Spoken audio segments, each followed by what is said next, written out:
wa qatlan nafsil lati harramallahu illa bil haq, membunuh orang lain dengan cara yang tidak benar, membunuh orang yang diharamkan oleh Allah Subhanahu wa taala untuk melakukannya kecuali dengan alasan yang benar. Kita tahu Islam adalah agama damai. Sesuai dengan namanya, ia tidak dikembangkan dengan pedang dan kekerasan. Ia dikembangkan dengan keteladanan dan tuntunan moral. Oleh karena Islam bukan agama kekerasan, Islam pun tidak mementingkan dan mengajarkan kekerasan kecuali dengan alasan yang benar dan bisa dipertanggungjawabkan. Membunuh dengan sengaja, menghilangkan nyawa orang lain tanpa alasan yang bisa dibenarkan adalah merupakan dosa besar dan satu di antara 7 perkara yang bisa mendatangkan kerusakan dalam kehidupan dan yang hendaknya harus kita jauhi. Saudara-saudara kaum muslimin rahimakumullah, beberapa waktu yang lalu di sebuah kota kecil yang indah bernama New Auckland. Saudara tahu New Auckland? Itu dari Gunung Kidul masih ngidul lagi. Pernah diadakan satu seminar yang membicarakan bagaimana menyelamatkan masyarakat manusia dari bahaya Perang Dunia Ketiga. Diperkirakan kalau terjadi Perang Dunia Ketiga, manusia tidak akan tersisa. Sebab apa? Pada waktu itu cadangan nuklir yang dimiliki oleh bersama Amerika dan Rusia konon sudah sanggup memusnahkan 6 miliar manusia pada saat jumlah manusia baru 5 miliar. Jadi kelebihan nuklir dunia ini. Kalau terjadi Perang Dunia Ketiga, sulit manusia untuk tersisa. Maka dibahaslah di dalam seminar itu, wah, supaya tidak terjadi Perang Dunia Ketiga, maka perlombaan membuat senjata-senjata canggih, alat-alat pembunuh modern harus segera dibatasi. Dibahas, tidak mungkin kita membatasi perlombaan membuat senjata. Kenapa? Makin maju ilmu dan teknologi, makin canggih senjata yang ditemukan. Atom sudah meningkat menjadi nuklir, nuklir sudah meningkat menjadi neutron, dan kita tahu bom yang bernama neutron ini bom yang cukup membunuh tanpa perlu merusak. Artinya kalau dia diledakkan di kota kita ini, bangunan utuh, jembatan tidak ambruk, rumah-rumah tetap berdiri, tapi semua yang bernama hidup mati. Itu katanya lebih sopan dari bom atom. Sebab kalau si atom ini sudah membunuh, merusak pula. Neutron cukup membunuh saja tanpa perlu merusak. Jadi majunya senjata-senjata teknologi sebagai akibat yang logis dari kemajuan ilmu pengetahuan. Ini tidak bisa kita batasi. Dan memang sebenarnya yang bahaya bukan senjatanya, tapi manusia yang mengendalikan senjata itu. Mereka kembali kepada prinsip the man behind the gun. Bukan senjatanya yang bahaya, tapi manusia yang mengendalikan senjata itu yang bahaya. Walaupun senjatanya modern, katakanlah model M16 umpamanya, kalau yang mengendalikannya orang beriman, insya Allah aman. Tapi biar megang cuma senapan angin, kalau yang megang orang brutal, ngeri kita deket-deket. Apalagi kalau memang bukan ahlinya menggunakan senjata, bisa ngeker kaki kena jidat.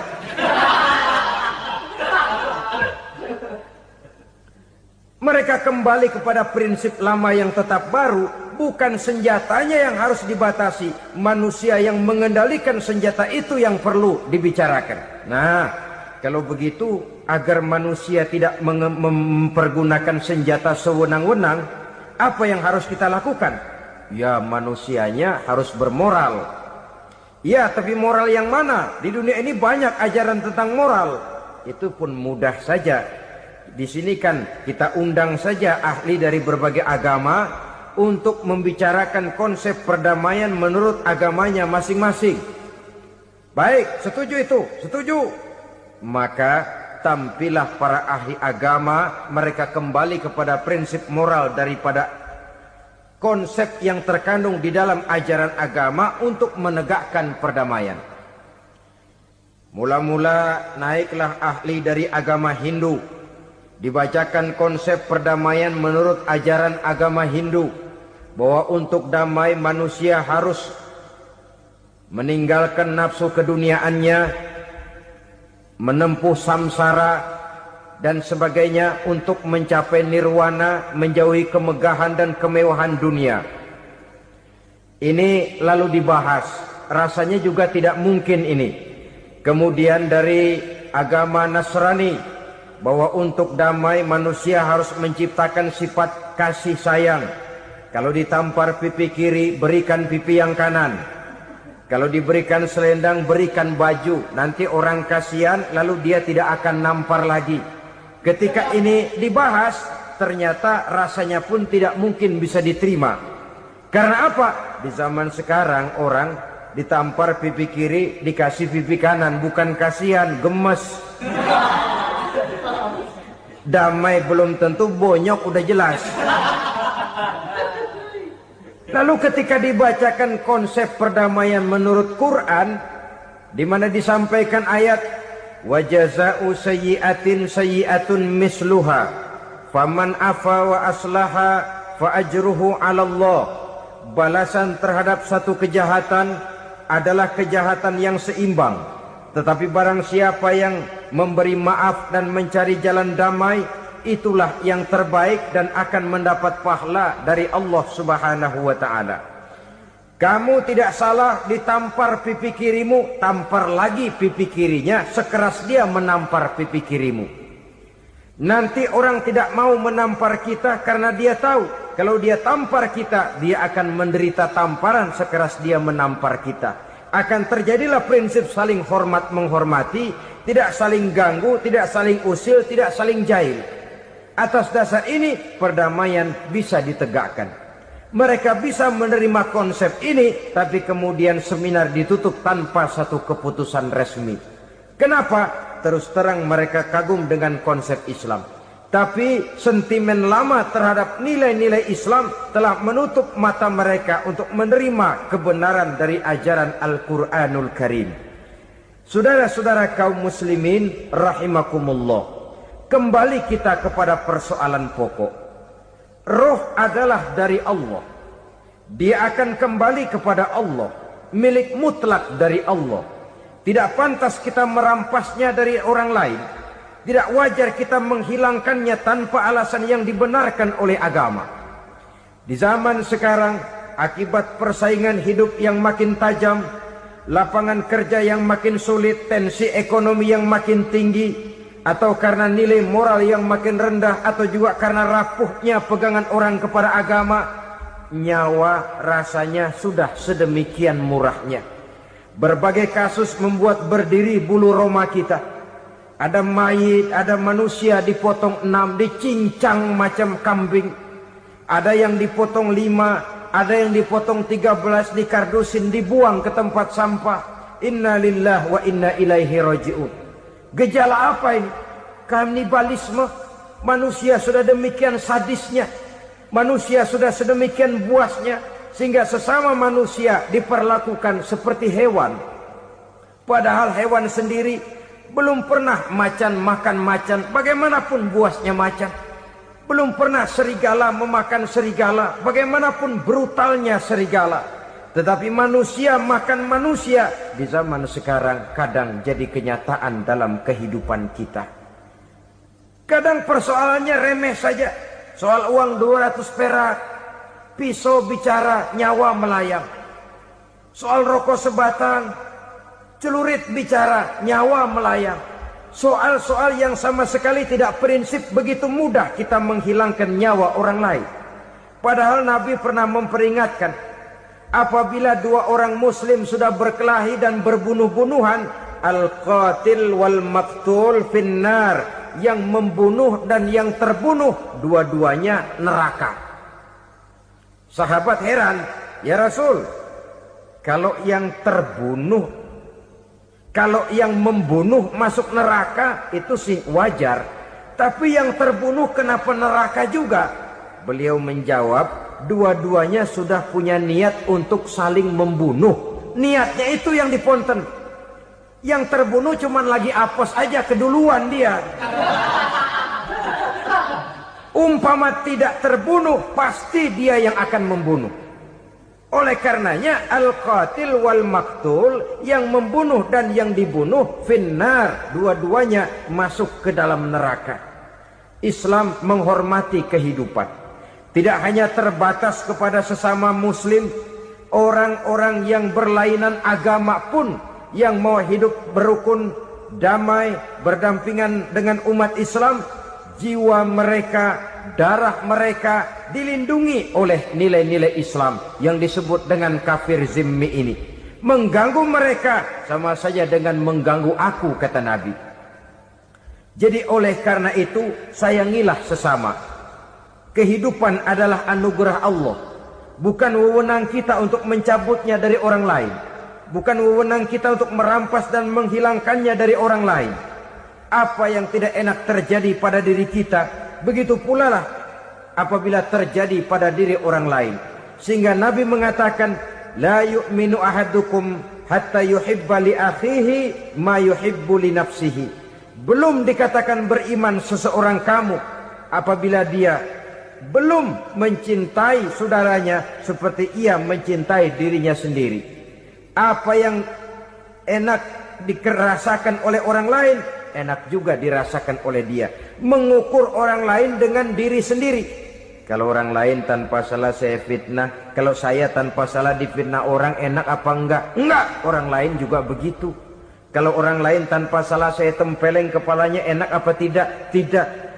Orang lain juga begitu. Yang tidak enak terjadi pada diri kita, tentu tidak enak juga kalau terjadi pada orang lain. Mengukur orang lain dengan diri sendiri, sehingga tidak timbul sifat egois, tidak menari di atas bangkai orang lain, tidak mendirikan kebahagiaan di atas untayan air mata orang lain. Sehingga dengan demikian, saudara-saudara, dia bisa menghormati kehidupan, menghormati orang lain sebagaimana dia ingin dihormati. Untuk menghancurkan nilai-nilai iman, dibanjiri kita dengan paham-paham yang merusak dan mendangkalkan akidah. Baik ia bernama materialisme, baik ia bernama sekularisme, baik ia bernama banjirnya maksiat dan munkarat, baik ia bernama banjirnya peradaban dan kebudayaan yang menghancurkan moral daripada anak-anak kita, sedikit demi sedikit melenturkan dan melunturkan nilai-nilai keimanan kita, untuk kemudian pada waktunya nilai iman itu akan bertukar dan berganti menjadi nilai syirik kepada Allah Subhanahu wa ta'ala. Atau pada sisi lain, menjadikan yang selain Allah sebagai tujuan akhir daripada kehidupan kita. Sedangkan kita sama-sama maklum bahwa di dalam pandangan agama Islam, dosa yang tidak berampun, dosa yang terbesar, termasuk dalam kategori bapak moyangnya dosa, tidak lain adalah syirik, yakni menyekutukan Allah Subhanahu wa ta'ala. Pola penghancuran iman ini memang berstrategi. Ditawarkan kita kepada paham materialisme, paham kebendaan, di mana otak menempati urutan sebagai ranking pertama, Tuhan jatuh pada urutan kedua. Lalu menyusul kepada paham sekularisme, Allah dipisahkan dari seluruh kegiatan hidup ini, untuk pada gilirannya menjadikan yang selain Allah sebagai tujuan akhir daripada seluruh kegiatan hidup kita.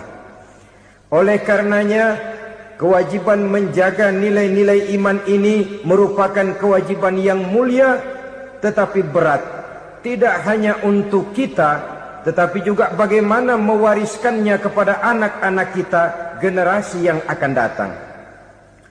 Orang-orang tua bijaksana yang diceritakan di dalam Al-Quran, kalau sudah berpikir tentang anak-anaknya, pertanyaan yang paling mereka risaukan ialah, ma ta'buduna min ba'di. Anakku, kalau pada satu saat aku, ayahmu sudah tidak ada lagi di dunia ini, meninggalkan kamu semua, ma ta'buduna min ba'di, apa yang akan kamu sembah nak? Jikalau sekarang ayahmu masih mau ke masjid, masih mau melakukan rukuk dan sujud, masih beribadah menyembah Allah Subhanahu wa ta'ala, kalau orang tuamu sudah tidak ada, ma ta'buduna min ba'di, masihkah engkau mau datang ke masjid? Masihkah engkau mau rukuk dan sujud? Masihkah engkau mau menyembah Allah Subhanahu wa ta'ala? Pertanyaan ini yang dipikirkan oleh Nabi Yakub kepada putra-putranya. Pertanyaan ini yang diteruskan oleh Nabi Ibrahim kepada anak-anaknya. Pertanyaan ini yang diwariskan oleh generasi ulama salafus saleh kepada para generasi berikutnya. Bagaimana kita generasi sekarang? Kita orang-orang tua sekarang bukan berfikir ma ta'buduna min ba'di, malah yang kita fikirkan ma ta'kuluna min ba'di. Kalau bapak tidak ada nanti kamu makan apa nak? Perkara kamu nyembah apa? Urusan nomor 18. Yang penting kamu nanti hidup bisa makan nak. Maka kita sibuk mewariskan harta kepada anak-anak kita. Kita sibuk mewariskan kebun dan tanah kepada anak-anak kita. Kita sibuk mewariskan pabrik kepada anak-anak kita. Sementara kita lupa mewariskan intan yang paling mahal, mewariskan mutiara yang paling berharga, yaitu nilai iman kepada Allah Subhanahu wa ta'ala. Alangkah baiknya apabila warisan harta, warisan tanah dan kebun, warisan rumah dan pabrik didasari lebih dahulu dengan mewariskan nilai iman kepada Allah Subhanahu wa ta'ala. Sebagai orang-orang tua, kita boleh bersedih kalau anak kita tidak mengerti komputer. Kita boleh bersedih kalau anak kita tidak mengerti matematika. Kita boleh bersedih kalau anak kita tidak mengerti bahasa Inggris. Tapi sewajarnya lebih bersedihlah kita orang tua jikalau mempunyai anak yang tidak kenal Allah sebagai Tuhannya, yang kemudian tidak mau rukuk dan sujud kepada Allah Tuhannya. Itulah kemalangan yang paling malang bila kita meninggalkan generasi yang tidak bertauhid kepada Allah Subhanahu wa ta'ala.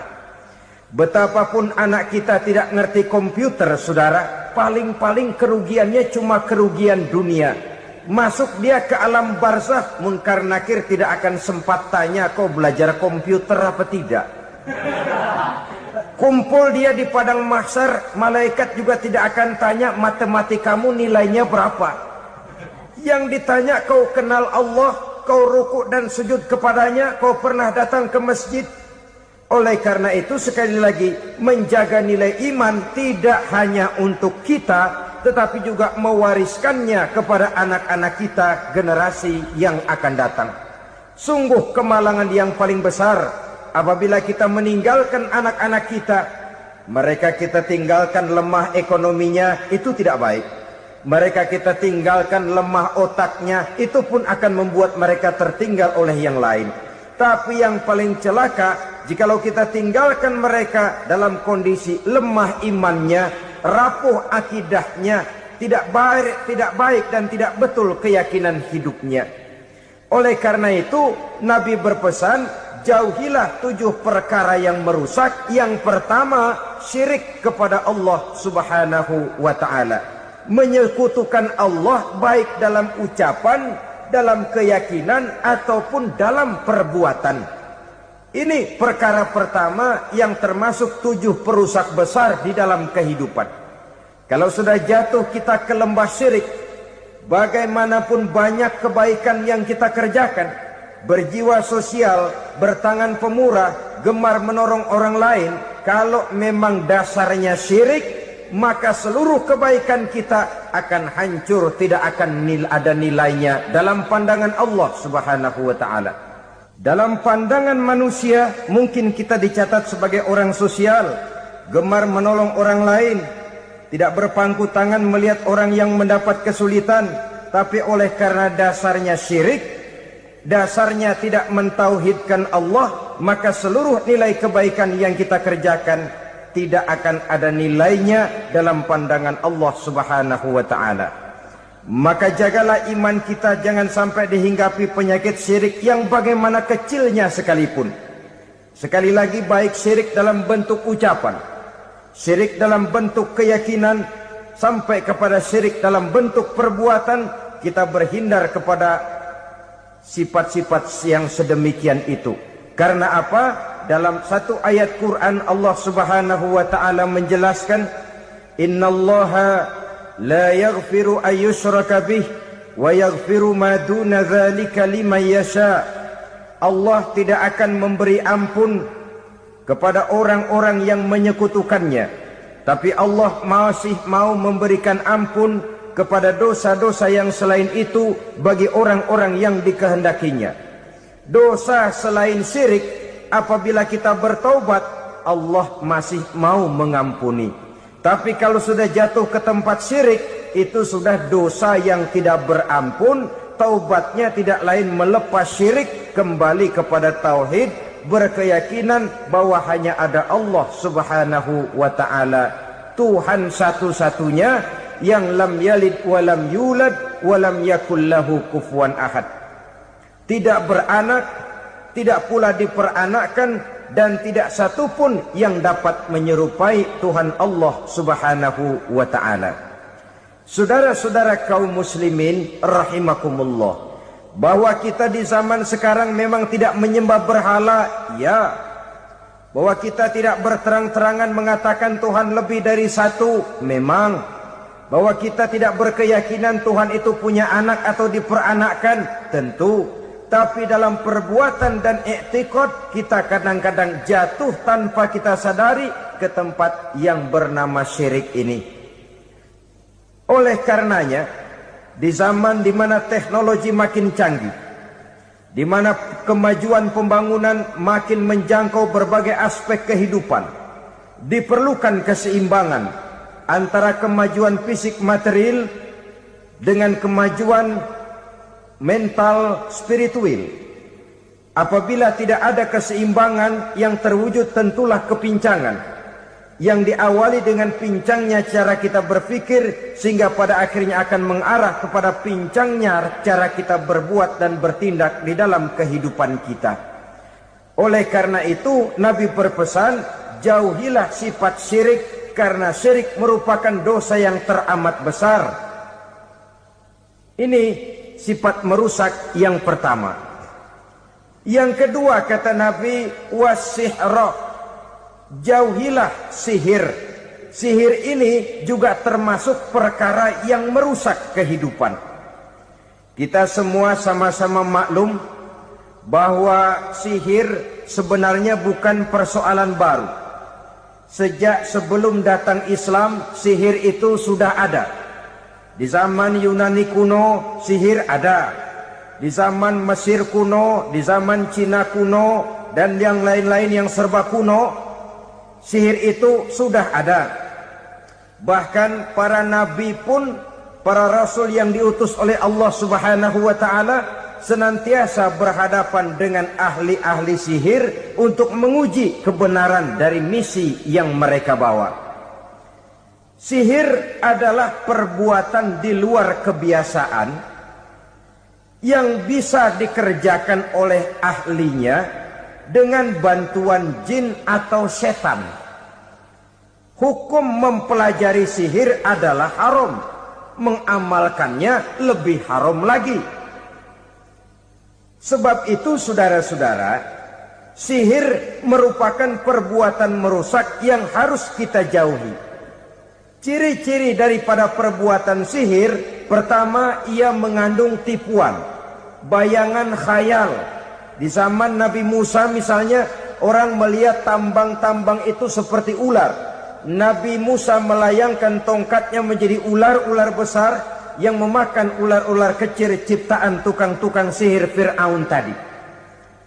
Lalu sihir bisa terjadi dengan bantuan jin kafir atau setan. Kemudian ciri yang ketiga, sifatnya halus dan tersembunyi. Taruh kata ada seorang ahli sihir yang mempergunakan ayat-ayat Quran sebagai jompa-jampe, sebagai baca-bacaan, itu cuma sekedar kedok. Tujuannya tidak lain menjadikan agama sebagai ketok untuk membenarkan cara yang dimurkai oleh Allah Subhanahu wa ta'ala.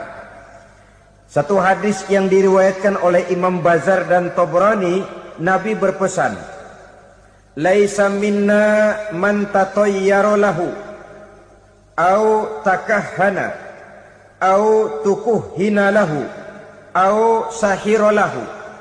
Tidak termasuk ke dalam golonganku, kata Nabi. Tidak termasuk umatku. Siapa mereka? Man tatayyara lahu, orang yang bertatoyur. Apa tatoyur itu? Dari kalimat toyaro, artinya terbang. Toir biasa diartikan dengan burung. Tatoyaro percaya kepada suara-suara burung. Man tatayyara lahu, mempercayai, meyakini dengan benar-benar kepada suara beburungan. Kan suka ada itu, nah bunyi burung tuh, maling liwat. Maling liwat. Burung bunyi, maling liwat. Itu termasuk tatayyara lahu, percaya kepada suara burung. Kan aneh kalau suara orang nggak dipercaya, suara burung malah dipercaya. Ada ustadz ceramah, kiai ngaji, nggak mau didengerin, burung dengerin bener. Nah, suaranya dari sebelah mana? Belah kulon. Nah, itu tandanya ano. Habis dihitung-hitung. Itu termasuk tatayyara lahu. Au takahana, atau bertenung, au tukuhina, atau minta ditenungkan, au sahirolahu, atau melakukan perbuatan sihir atau minta disihirkan. Laisa minna, tidak termasuk ke dalam golonganku, kata Nabi. Sehingga dengan demikian saudara-saudara, menghadapi sihir dengan sihir sekalipun termasuk perbuatan yang tidak diajarkan oleh agama. Kita kan mempelajari sihir untuk jaga diri. Tidak apa-apa, yang dilarang mengamalkannya, dilarang juga mempelajarinya. Sebab orang kalau sudah mengetahui, biasanya lalu terangsang untuk mencoba. Kalau percobaannya berhasil, biasanya terangsang untuk coba lagi dan coba lagi. Pada akhirnya ketagihan, lalu beralih menjadi profesi, apalagi itu nanti bisa mendatangkan hasil uang. Saudara-saudara kaum muslimin rahimakumullah, kita manusia makhluk nyata. Kita hidup di alam nyata, terikat oleh sunnatullah, causality. Oleh karenanya, bagi kita keyakinan yang penuh, keikhlasan di dalam bertuhankan Allah, penyerahan diri sepenuhnya hanya kepadanya, itu sudah merupakan obat penangkal yang sangat ampuh agar kita tidak terkena penyakit-penyakit yang dibuat oleh setan dan para pembantunya. Sehingga beberapa ayat Quran mengajarkan, misalnya a'udzu bikalimatillahi tammati min syarri ma khalaq, atau bismillazi la yadurru ma'asmihi syai'un fil ardi wala fis sama, dengan menyebut nama Allah yang tidak bisa mendatangkan bahaya sedikit pun, dari baik yang datang dari langit maupun yang datang dari bumi. Jiwa yang kosong dari keyakinan yang penuh kepada Allah, jiwa yang penuh was-was dan ragu-ragu, itu yang mudah terserang oleh penyakit-penyakit yang dikerjakan oleh para tukang-tukang sihir, yaitu oleh setan dan seluruh para pembantunya. Kemudian hadis kedua yang diriwayatkan oleh Imam Ibnu Hibban, Nabi bersabda, la yadkhulul jannata mudminu khamrin wala mu'minu bisihrin wala qati'u rahmin. Tidak masuk sorga Ini Nabi yang bilang, tidak masuk surga. Siapa itu? Pertama, mudminu khamrin, orang yang berkekalan dalam mabuk. Selalu mudminun itu sudah menjadi perbuatan rutinnya, tidak kapok-kapoknya, teler seumur hidup. Mudminu khamrin, tidak masuk surga orang yang selalu bermabuk-mabukan. Yang kedua, wala mu'minu bisihrin, orang mukmin tapi main sihir.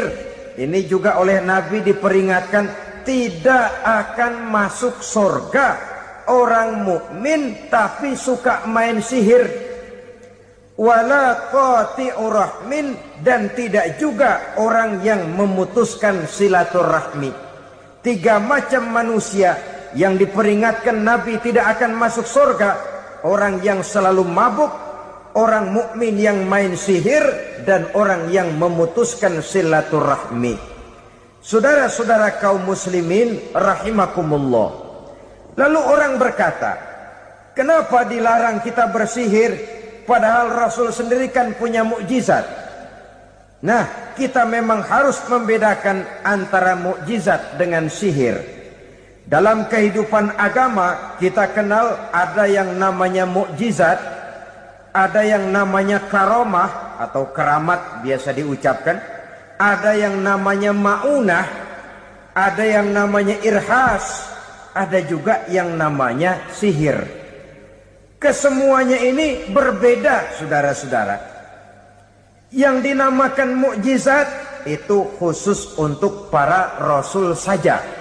Satu kejadian luar biasa yang terjadi dilakukan oleh Rasul atas izin dari Allah Subhanahu wa ta'ala. Perbedaannya dengan sihir jelas. Sihir dari setan, mukjizat dari Allah. Sihir bisa dipelajari, mukjizat tidak. Sihir umumnya untuk maksud-maksud yang tidak baik, sedangkan mukjizat untuk memperkuat kebenaran yang disampaikan oleh para rasul dan ditentang oleh umatnya. Bahkan kafir Quraisy dahulu menganggap orang-orang ahli sihir itu berada dalam satu posisi yang hina, sehingga mereka mengatakan dan menuduh Nabi Muhammad sebagai tukang sihir.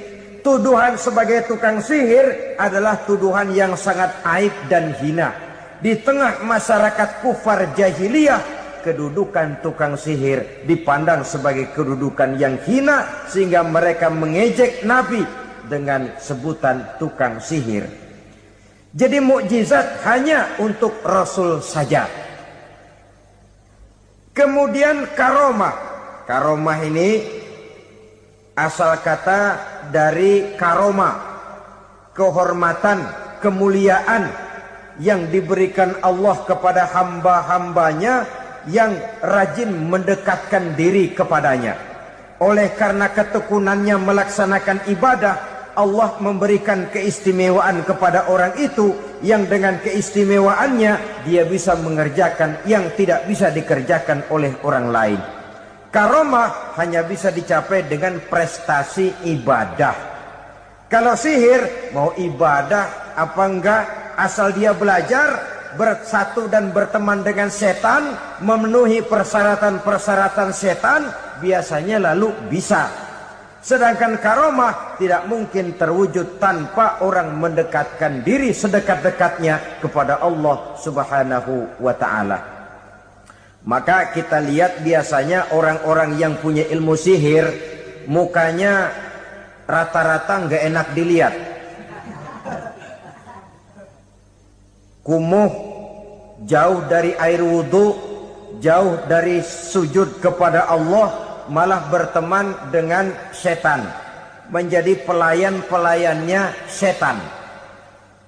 Saudara-saudara, adapun maunah, keistimewaan yang diberikan Allah kepada hamba-hambanya yang belum sampai kepada tingkat wali, tapi orang itu lebih banyak kebaikannya daripada kesalahannya.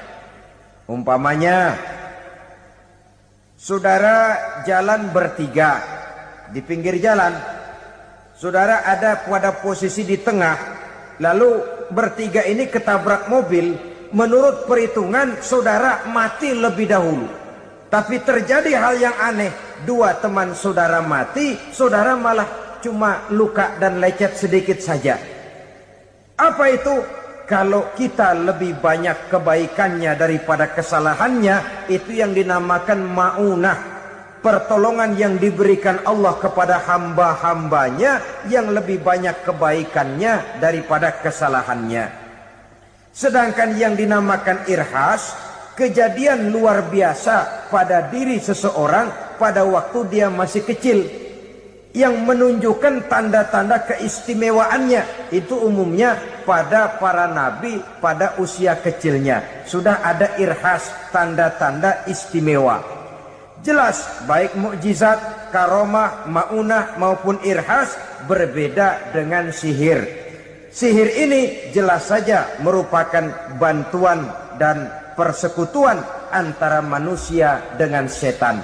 Padahal setan, kata Allah dalam Al-Quran, innahu lakum aduwwum mubin, sesungguhnya setan bagi kamu adalah musuh yang sangat jelas. Saudara-saudara kaum muslimin rahimakumullah, di zaman sekarang dalam menghadapi beban kehidupan yang makin pelik, menghadapi stres yang tidak kunjung selesai, menghadapi persoalan-persoalan yang teramat berat, orang sering mencari jalan keluar kepada hal-hal yang menurut pendapatnya bisa meringankan beban moralnya itu. Pergilah dia mencari sesuatu yang dapat meringankan bebannya. Dan tidak jarang yang jatuh ke pangkuan tukang-tukang tenung, ke pangkuan tukang-tukang sihir, yang mereka itu oleh Quran dijelaskan kadzabal munajjimun walau sodaku. Tukang-tukang tenung, tukang-tukang sihir, mereka itu bohong walaupun benar. Maksudnya bohong walaupun benar, artinya kalau yang mereka kerjakan benar, itu sih kebenaran. Benar dengan kebenaran itu lain. Kebenaran, kebetulan bisa, tapi tidak untuk selalu. Apalagi kalau itu sudah membahayakan kehidupan orang lain. Jadi oleh karena itu Nabi berpesan, jauhilah daripada sihir. Kalau sudah jauhilah dari sihir, artinya ya jauhilah daripada mempelajarinya, jauhilah daripada bergaul dengan orang-orang yang ahli di bidang itu, karena dari pergaulan segalanya bisa menular. Baiklah saudara, ini yang kedua. Yang ketiga pesan Nabi, wa qatlan nafsil lati harramallahu illa bil haq. Membunuh orang lain dengan cara yang tidak benar.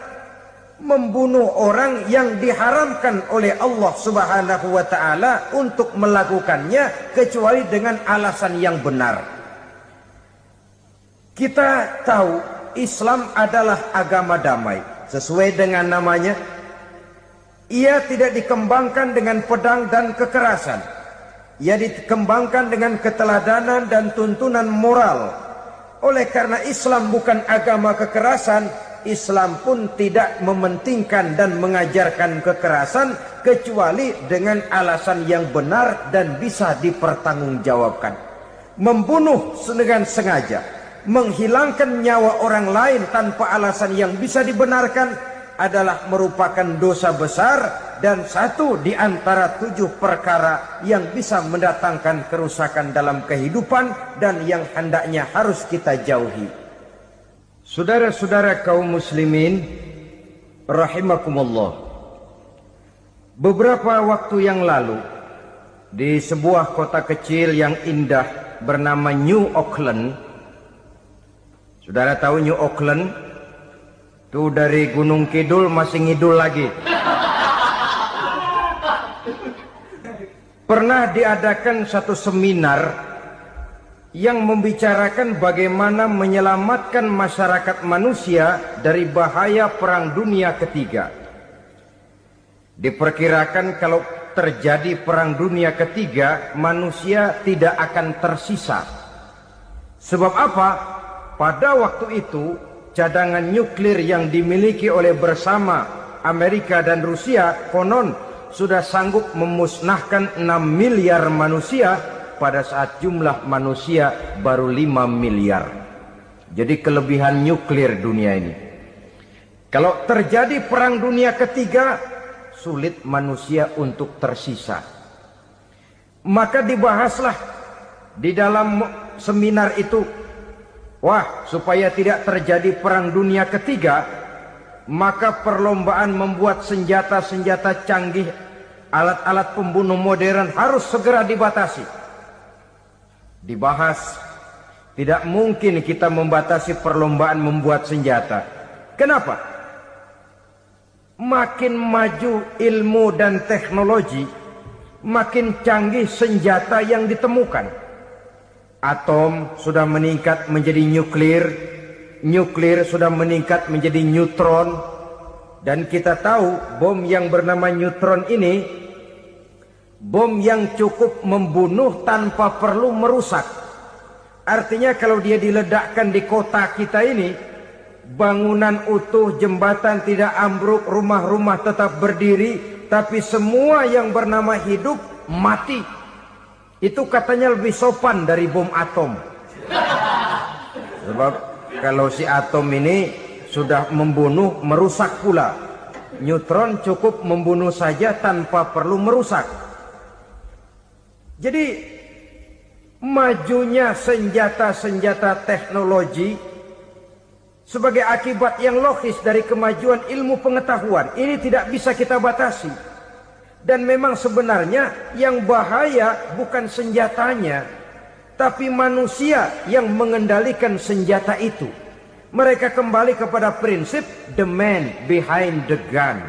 Bukan senjatanya yang bahaya, tapi manusia yang mengendalikan senjata itu yang bahaya. Walaupun senjatanya modern, katakanlah model M16 umpamanya, kalau yang mengendalikannya orang beriman, insya Allah aman. Tapi biar megang cuma senapan angin, kalau yang megang orang brutal, ngeri kita deket-deket. Apalagi kalau memang bukan ahlinya menggunakan senjata, bisa ngeker kaki kena jidat.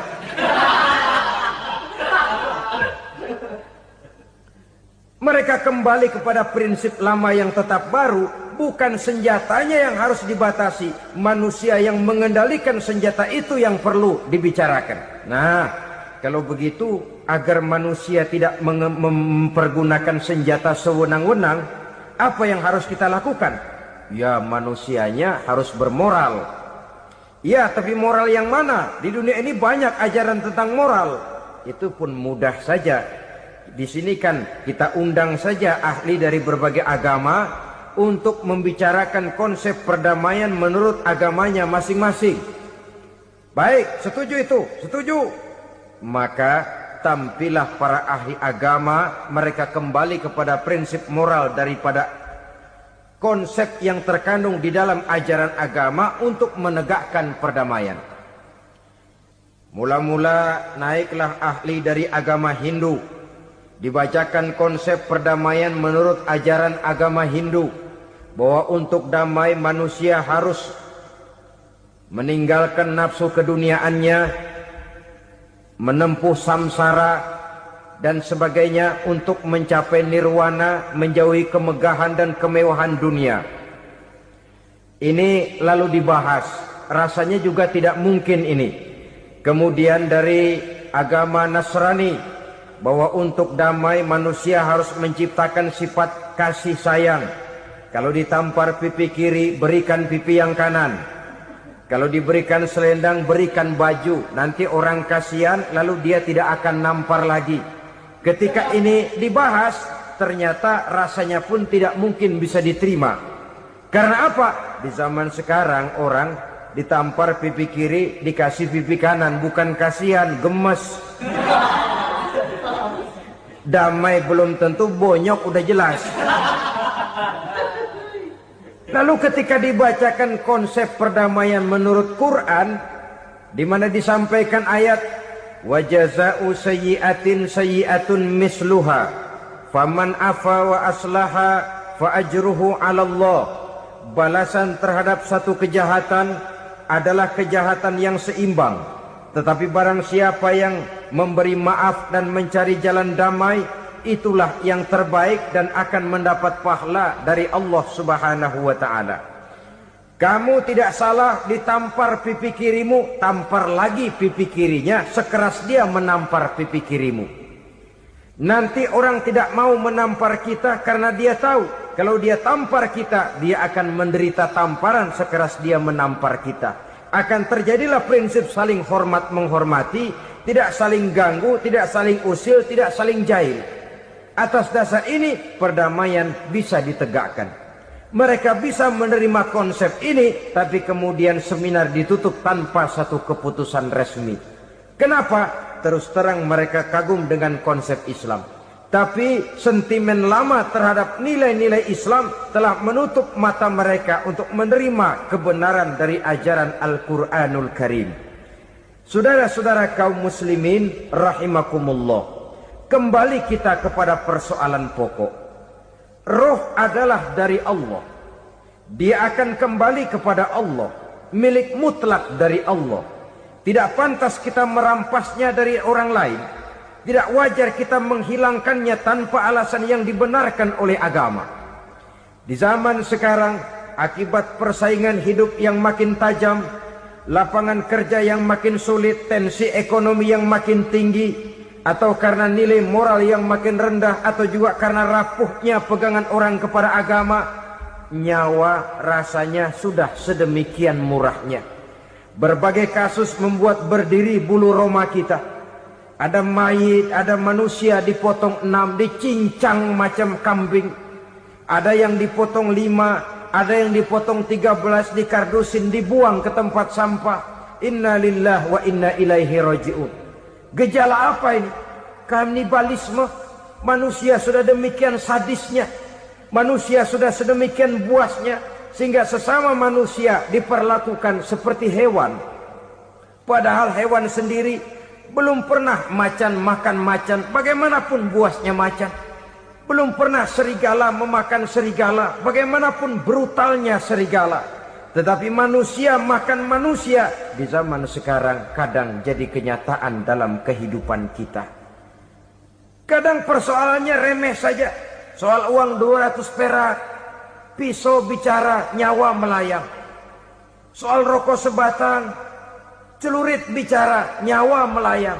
Soal-soal yang sama sekali tidak prinsip, begitu mudah kita menghilangkan nyawa orang lain.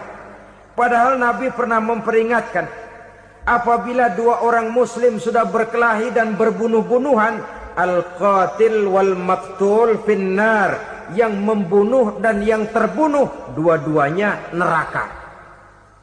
Sahabat heran, ya Rasul, kalau yang terbunuh, kalau yang membunuh masuk neraka itu sih wajar. Tapi yang terbunuh kenapa neraka juga? Beliau menjawab, dua-duanya sudah punya niat untuk saling membunuh.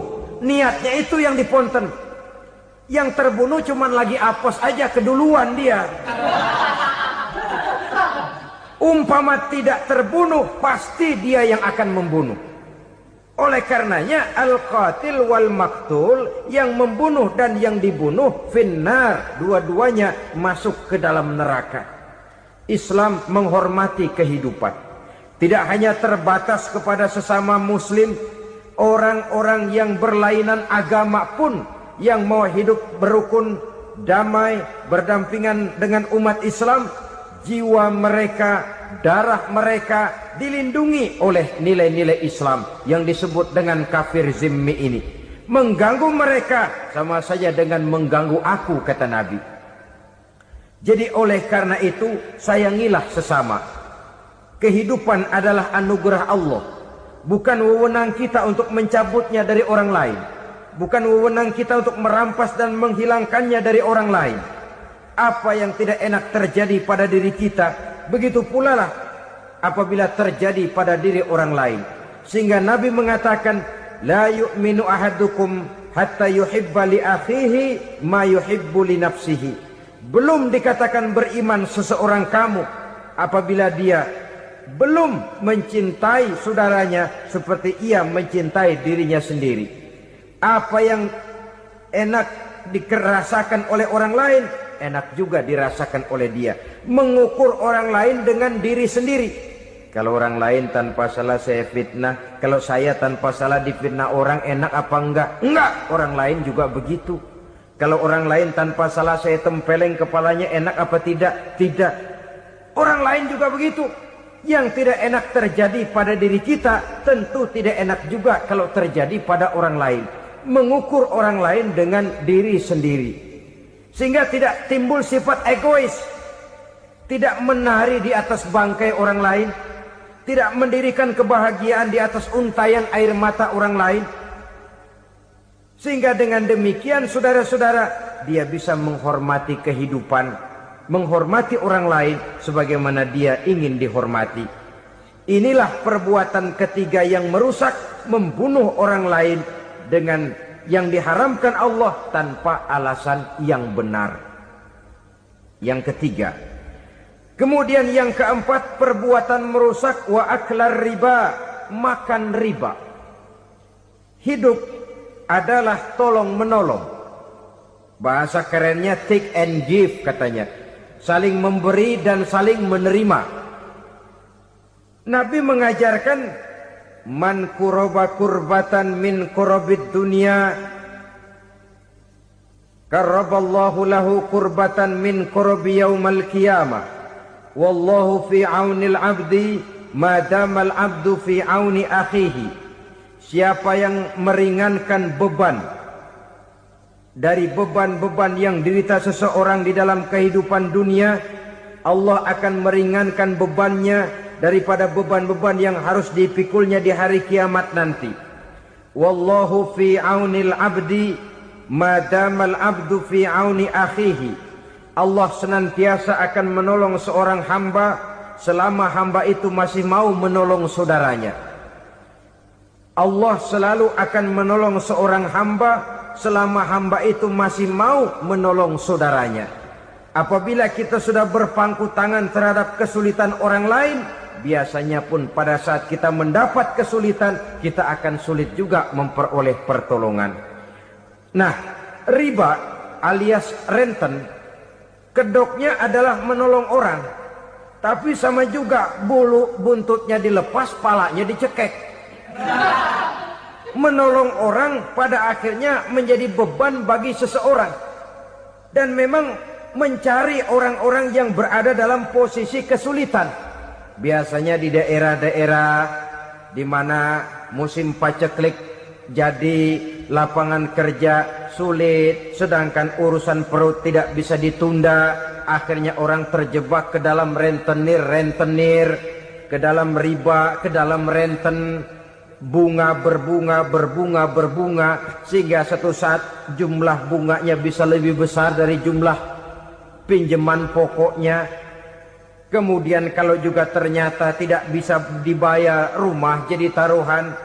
Memang rumah satu-satunya, begitu rumah ditarik mulain camping. Bukankah pada akhirnya akan mewariskan kesengsaraan? Oleh karena itu, kepada kita berusahalah jangan berhubungan dengan rentenir, jangan makan renten dan riba. Kepada mereka yang melaksanakan riba, walaupun mendatangkan keuntungan materi, tapi percayalah harta yang didapat dengan jalan riba tidak akan membawa keberkahan. Manakala tidak membawa keberkahan, dia tidak akan mendatangkan ketenangan di dalam kehidupan kita. Oleh karenanya, memakan harta riba termasuk perbuatan yang merusak sendi-sendi kehidupan sosial, merusak kehidupan orang lain, merusak kehidupan masyarakat, tetangga, pergaulan dan sebagainya. Yang kelima, wa akla malil yatim, memakan harta anak yatim dengan cara yang zalim. Nih, memang lezat. Anak yatim itu nggak tahu urusan apa-apa. Kita diamanahkan untuk mengurusinya. Kadang-kadang dibentuklah panitia penyantunan yatim piatu. yatimnya mah tetap kelaparan, panitianya yang pada gendut.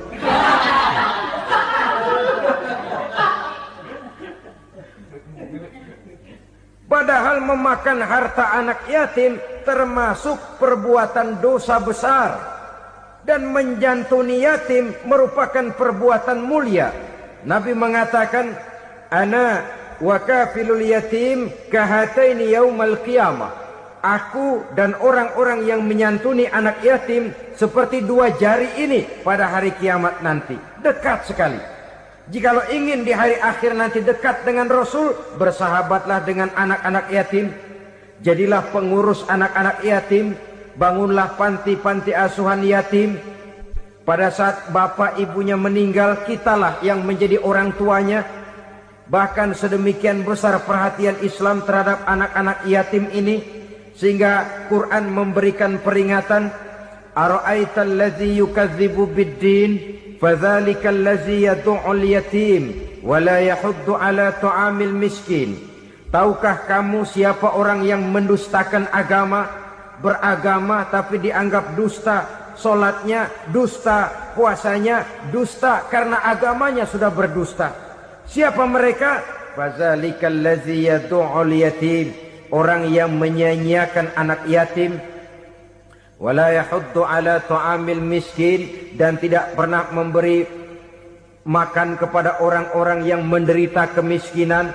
Menyia-nyiakan, meninggalkan anak yatim termasuk perbuatan yang divonis kita sebagai orang yang mendustakan agama. Saudara-saudara kaum muslimin rahimakumullah, maka sangat dicela mengeksploitir anak-anak yatim, menjadikan mereka sebagai kedok untuk mencari kekayaan pribadi. Tetapi jikalau ikhlas, ganjarannya sangat besar, nilai pahalanya sangat besar. Menyantuni yatim tidak hanya setahun sekali. Kalau Muharram pakai istilah lebaran yatim, dibentuklah panitia, diberilah beras, uang 4-5 ribu rupiah, alhamdulillah. Tapi jangan lupa, si yatim tidak hidup cuma satu hari. Dia tidak hidup cuma di bulan Muharram saja. Dia hidup 12 bulan dalam setahun. Sebagaimana anak-anak yang lain, dia juga berhak punya masa depan. Dia juga berhak menikmati bangku sekolah. Dia berhak mengenyam arti dan makna pendidikan. Dia berhak membekali diri dengan ilmu dan pengetahuan, seperti halnya anak-anak yang lain. Maka kita yang diberikan keluasan oleh Allah, ingatlah itu. Bersahabatlah dengan anak-anak yatim, santuni mereka. Perkara setahun sekali di bulan Muharram, alhamdulillah, itu bagus, bin Thayyib alias baik. Tapi tentu dan tentu sekali lagi, si yatim tidak hanya hidup di bulan Muharram. Dia hidup 12 bulan dalam setahun, 24 jam di dalam sehari. Oleh karenanya, menyia-nyiakan mereka pada saat posisi kita memang mampu akan memojokkan kita dalam satu posisi di mana kita dianggap sebagai orang yang mendustakan agama, memakan harta anak yatim dengan cara yang zolim. Bapaknya udah meninggal, kebunnya lebar, anaknya dikelecehin. Nah, dah kamu nggak usah pusing, nanti saya yang ngurus. Akhirnya bukan ngurus, nguras. Si yatim mungkin tidak tahu bahwa dia disia-siakan, haknya diambil, miliknya dizolimi. Tapi Allah yang akan membalasnya dengan seadil-adilnya. Maka makan harta anak yatim biasanya balasannya tokcer bin paten. Nggak banyak selang tempo itu, nggak percaya cobain dah. Nyobain aja kan nggak bayar, umpama memakan harta anak yatim dengan cara yang zolim, ganjarannya biasanya kontan. Kenapa? Ratapan si miskin, untayan air matanya, jeritan kepedihan hatinya, membuka pintu langit, permohonannya diijabah, getaran hatinya didengarkan oleh Allah, maka balasannya biasanya kontan, spontan, tidak menunggu waktu terlalu lama. Itu di dunia, belum lagi di akhirat nanti. Bukankah dalam riwayat Mi'raj diceritakan Nabi melihat di neraka itu orang perutnya sebesar rumah. La haula wala quwata. Itu perut kayak rumah, bagaimana jalannya tuh orang? Dan memang gak jalan, diseret-seret oleh malaikat di neraka itu. Hancur perutnya, amburadul itu perut. Berantakan isinya, dibulatkan lagi, diseret lagi, hancur lagi, dibulatkan lagi. Sampai Nabi tanya, orang itu begitu berat siksanya kenapa ya Jibril? Itu Muhammad, waktu di dunia dulu rakus banget makan harta anak yatim. Begitu vonisnya, begitu menyedihkan nasibnya di akhirat. Tapi di dunia pun ketidakberkahan itu sudah membayangi kehidupannya. Oleh karena itu, kepada saudara-saudara yang mendapat titipan anak yatim, berbahagialah, karena semulia-mulia rumah adalah rumah yang di dalamnya ada anak yatim yang disantuni. Sehina-hina rumah adalah rumah di mana di dalamnya ada anak yatim yang disia-siakan. Begitu kata Nabi kita. Rumah yang paling mulia dalam pandangan Allah, rumah yang di dalamnya ada anak yatim yang disantuni. Rumah yang paling hina dalam pandangan Allah, rumah yang di dalamnya ada anak yatim yang nasibnya disia-siakan. Berbahagialah saudara apabila menjadi penyantun anak-anak yatim, pelindung mereka, sehingga mereka mempunyai masa depan sebagaimana anak-anak lainnya. Rasulullah sendiri sedemikian peka terhadap keadaan anak-anak yatim karena beliau sendiri memang mengalami. Umur 6 bulan dalam kandungan ibu, beliau sudah ditinggalkan oleh ayahnya. Pada saat berusia 6 tahun, ibu sudah meninggal. Yatim piatu dalam usia di mana beliau sedang perlu belas kasih seorang ibu dan pengertian seorang bapa. Kepekaan itu lalu timbul, bahkan kemudian sampai kepada beliau berkata, aku dan orang yang menyantuni anak yatim seperti jari tengah dan jari telunjuk di hari akhirat nanti. Sedemikian dekatnya. Baiklah ya, jadi yang kelima, memakan harta anak yatim. Jauhi karena ini perbuatan yang merusak. Yang keenam, watawalli yaumaz zahfi. Melarikan diri pada hari pertempuran. Apa ini? Khianat. Tidak konsekuen dengan konsep perjuangan. Pada mulanya keras benar teriak, berantas korupsi, ganyang korupsi. Cuma karena belum dapat giliran. Begitu dia naik dapat kesempatan, korupsinya lebih edan dari yang diteriakinya. Ini termasuk tawalli yaumaz zahfi. Berpaling pada hari peperangan.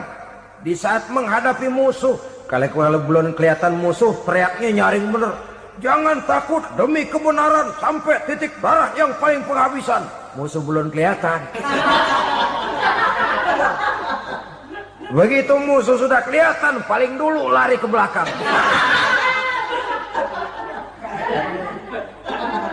Kalau diajak berjuang ada saja alasannya. Sehingga Quran memberikan peringatan kepada kita semua. Mengapa kamu ini berat? Kalau sudah diajak berjuang di jalan Allah, kakimu seperti terhunjam berakar di perut bumi. Berat untuk melangkah berjuang.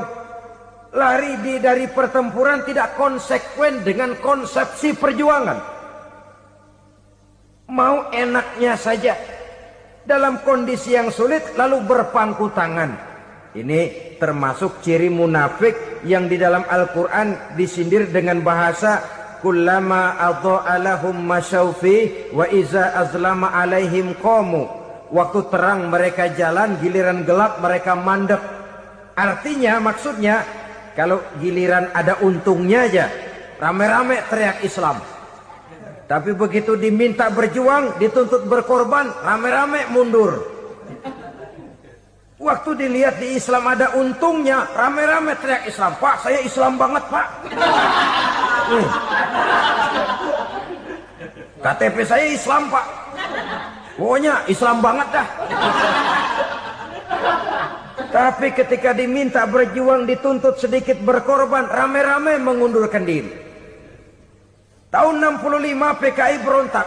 Waduh, waktu itu jadi orang Islam untung itu. Nggak dikejar-kejar, aman. Masjid rame, masjid, mobil-mobil mewah parkir di depan musola dan masjid. Kenapa? Waktu itu asal udah ke masjid aman. Islam selamat, untung.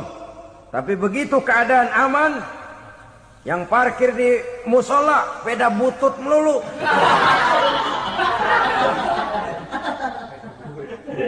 Waktu terang mereka jalan, waktu gelap mereka berhenti. Dikala di Islam ada untungnya, baru wah Islam bagus, Islam hebat. Tapi waktu dilihat ada kerugian, jangan bawa-bawa Islam dah. Jangan bicara soal Islam, ini kan bukan soal agama, bukan soal agama. La haula wala quwata illa billah. Beragama kita ambil talfik fid din, mengambil yang enteng-enteng saja dalam urusan beragama ini. Tidak konsekuen kita dengan Islam kita. Seolah kita mau memilih mana yang terasa cocok sama selera kita, kita teriak Islam. Beratan aja dikit, rame-rame berpaling. Itu termasuk tawalli yaumaz zahfi. Para pengkhianat, mental-mental hipokrit